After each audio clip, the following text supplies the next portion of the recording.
Tout ce que Dieu fait est bon. J'ai compris le sens de cette phrase quand Dieu lui-même a commencé à agir. Tu veux savoir ce qui s'est passé? Alors abonne-toi. Je m'appelle Ikena. Je vis à Abuja, au Nigeria, avec ma femme et nos 2 enfants. Nous habitons dans un quartier modeste, et malgré mes efforts, la vie n'a jamais été facile.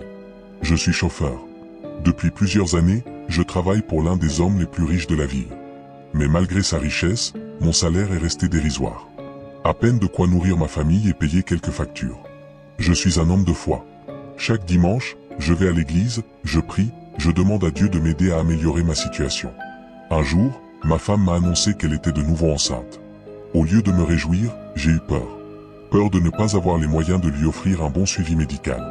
Peur que le jour de l'accouchement, quelque chose tourne mal à cause du manque d'argent. Alors j'ai décidé d'aller voir mon pasteur. J'avais besoin de parler, de vider mon cœur. Je lui ai expliqué tout, mon maigre salaire, mes dettes, la grossesse de ma femme, mes angoisses. Je lui ai dit que ce que je désirais le plus, c'était que mon patron augmente mon salaire. Juste ça.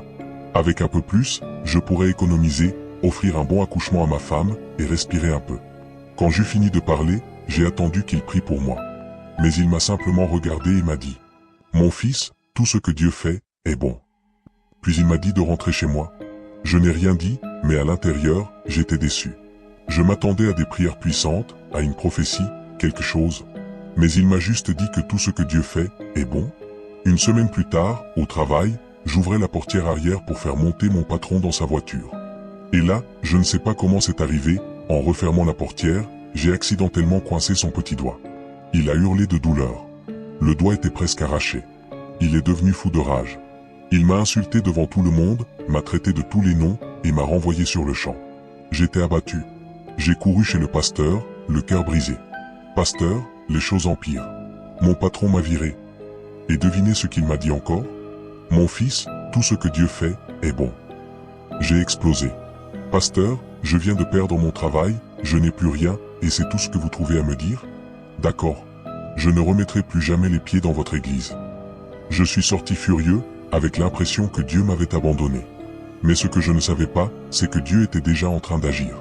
Une semaine après mon renvoi, mon ancien patron, qui n'avait plus de chauffeur, dut conduire lui-même. Un soir, en rentrant du travail vers 20h, il s'est fait kidnapper. Les ravisseurs l'ont emmené loin d'Abuja, dans une forêt isolée. Ils l'ont ligoté toute la nuit. Au petit matin, ils l'ont traîné devant un homme imposant avec une machette. « Prépare-toi à mourir. Fais ta dernière prière », lui a dit l'homme. Mon ancien patron s'est mis à genoux, a levé les mains au ciel. Et là, un féticheur qui faisait partie du groupe l'a arrêté.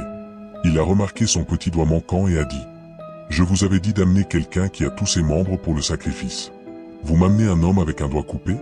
Libérez-le immédiatement. » Et c'est comme ça qu'il a été relâché. De retour chez lui, il a compris que c'était cet accident, ce doigt coupé, qui lui avait sauvé la vie. Sans ça, il aurait été sacrifié. Il m'a immédiatement rappelé. Quand je suis arrivé chez lui, il m'a serré la main et m'a dit « Ikena, tu m'as sauvé la vie. Tu m'as coupé le doigt, mais tu m'as épargné la mort. » Il m'a offert une maison, une belle maison, une voiture, et il a triplé mon ancien salaire. Quelques jours plus tard, je suis retourné voir mon pasteur. Cette fois, c'est moi qui avais les larmes aux yeux. « Pasteur, tu avais raison. Tout ce que Dieu fait est bon. » Je lui ai raconté toute l'histoire, et il m'a béni avec un sourire calme, comme s'il savait depuis le début. Depuis ce jour, ma foi est devenue inébranlable.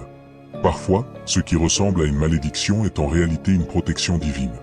Il suffit juste d'attendre et de croire. Car oui,